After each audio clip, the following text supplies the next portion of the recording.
अरे आज तो एक पर एक एंट्रियां हो रही हैं। हाँ जी। और ये हमारी मंच के लिए दोस्त, ओरिजिनल रूप में सिस्टर और बहुत ही दुलारी अनुपमा यादव, ताली बजाकर इनका भी स्वागत कीजिए। ये हो ऐतिहासिक प्रोग्राम हो जाए। बुझ परेशानी मार दी ही पाला जदी, अरे करब नदानी। कहते कि बाहरा कमाता रह तो गोलू राजा भइल बड़नु, आ लगे रहब तो खेसारी लाल बन जेब। कैसे कैसे? ओठ लाली रोटी, ओठ लाली रोटी बोर के खियती रजाई लेखा। ओठ लाली रोटी बोर के खियती रजाई लेखा काम होई। ओठ लाली रोटी बोर के खियती रजाई लेखा। ओठ लाली रोटी बोर के खियती रजाई लेखा काम होई। ओठ लाली रोटी बोर के खियती रजाई लेखा काम होई। ओठ लाली रोटी बोर के खियती रजाई लेखा काम होई। ओठ लाली रोटी बोर के खियती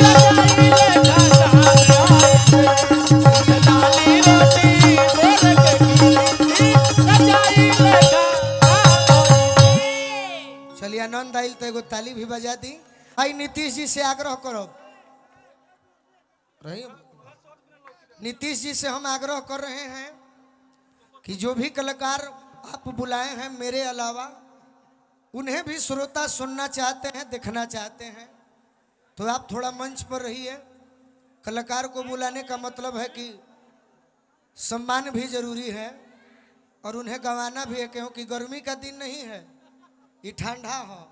कब कुहा घेर ली के लौकबे ना कर ली। हाँ थोड़ा जल्द से जल्द।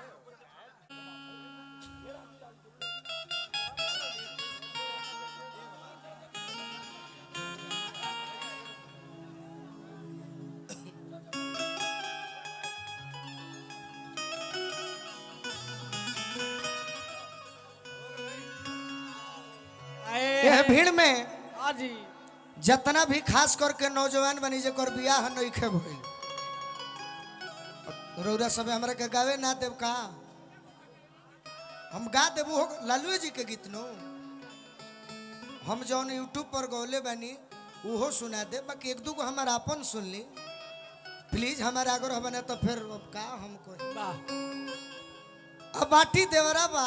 हाँ जी बढ़ले बा। भौजाई के तंग करता, पियावा से शिकायत करती या कहत का बिया का कहत बिया। शत्रुघ्न भैया जे बहुत कम समय में विकास बाबा रो जाड़ा पला में महाराज परिवार वाला होके तबला झूठो के नु बजावते नहीं। सही बात। कहती कि अगवना करा के तू तो कोइलो बहरवा ए पिया। अवना करा के तू तो कोइलो बहरवा ए पिया। गवना करा के तू तो कोइलो बहरवा ए पिया। मगता जवानी अधिया, मगता जवानी अधिया, छोटा का देवरा। मगता जवानी अधिया, छोटा का देवरवा ए पिया। मगता जवानी अधिया, छोटा का देवरवा ए पिया। मगता जवानी अधिया, छोटा का देवरवा ए पिया।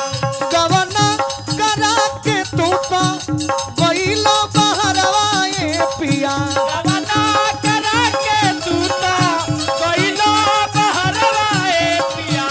गवना करा के तू तो कोइलो बहरवा ए पिया। मगता जवानी अधिया, छोटा का देवरवा ए पिया।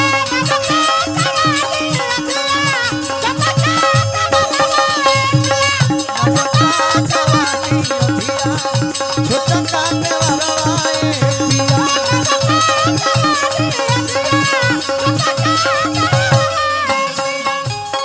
मोतिया पटना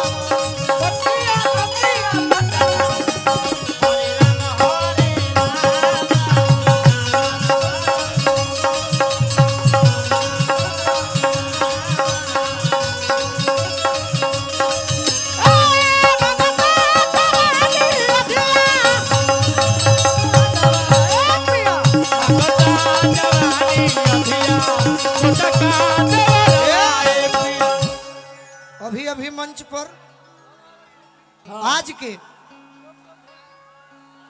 हम लोगों ने तो गायकी के बल पर थोड़ा मोड़ा श्रोताओं का प्यार पाया, लेकिन इन दोनों बहनों ने अपने नृत्य के बल पर और अच्छे नृत्य के बल पर यूपी, बिहार, झारखंड में श्रोताओं को दिलों पर आज भी राज कर रही हैं।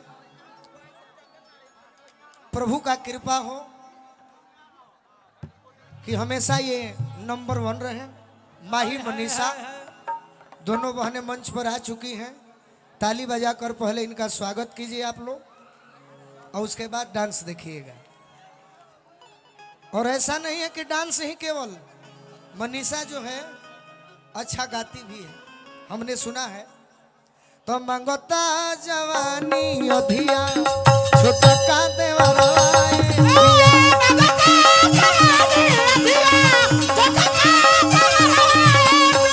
मंगता जवानी अधिया छोटा का देवराए पिया।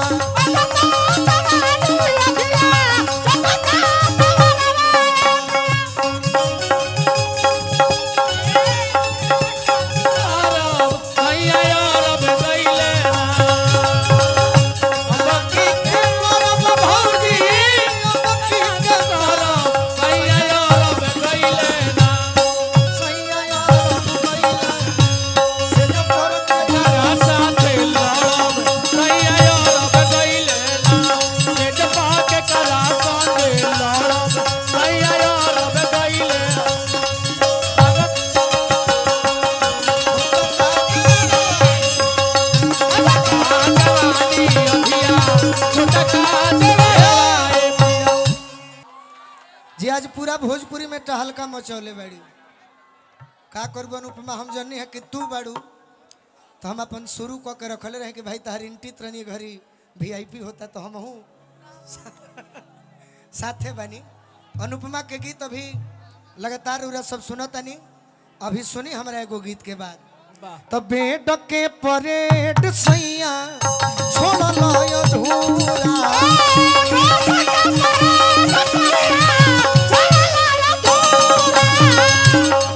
और शत्रुघ्न भैया पटना में हम रहिला जब भी, ये मेरे दोस्तों के मामा हैं तो हम भी गर्व से मामा कह देते हैं डर डर के, ताकि डांट ना खा जी। बाकी सत्येंद्र मामा के पूरे पटना में समाज सेवा से जुड़ल बनी। हमारा तो 1-2 बार भेंट बा, लेकिन फिर भी प्यार दुलार बहुत मिलल। और इतलाल भैया तो बहुत यहाँ के मानीला, यहाँ के हमारा के मानीला। बार बार प्रणाम करब, आशीर्वाद के प्रतीक्षा। बेड के परेड सैया छोड़ लो अधूरा,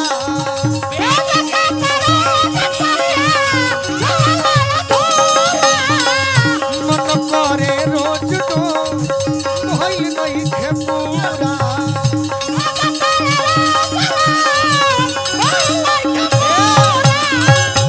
और हमारे चिक्कू मामा भी आए हुए हैं। अरे आप तो मेरे यहाँ बसते हैं, बहुत बहुत आशीर्वाद। आज ही नहीं कहीं भी यहाँ के जाइला तो हर कलाकार के, चाहे खेसारी लाल जी हो जो दिल में जुड़ा है, चाहे गोलू राजा हो, लाखों लाख रुपया कलाकार पर उड़ जाला। ये हमारा चिक्कू मामा जे कि हमारा विधायक जी से भी जुड़ल बानी, अब बहुत करीब से जुड़ल बानी, घर से जुड़ल बानी। हाँ जी। अब बबलू मामा भी हैं, मेरे मित्र सौरभ जी। मन करे रोज डो भई नहीं खे पूरा,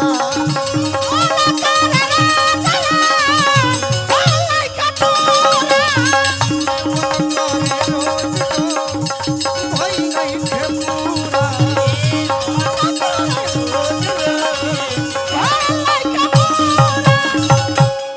आई बबलू मामा भगिना से रुसल ना जाए।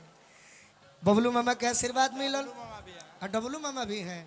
अरौरा कौन मामा है कि रतिया में सुतरे जाता आई के पजरवाए पिया। रतिया में सुतरे जाता आई के पजरवाए दादा। ये डबलू मामा रे बात। रतिया में सुतरे जाता आई के पजरवाए पिया। मगता जवानी जाता आई के पंजरवा ए पिया मंगता जवानी और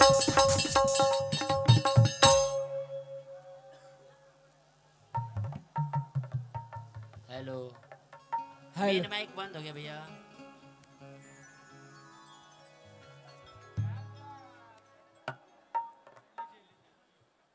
हेलो। अब एगो गीत हम गौले रहनी चुनाव घरी चीकू मामा बानी नु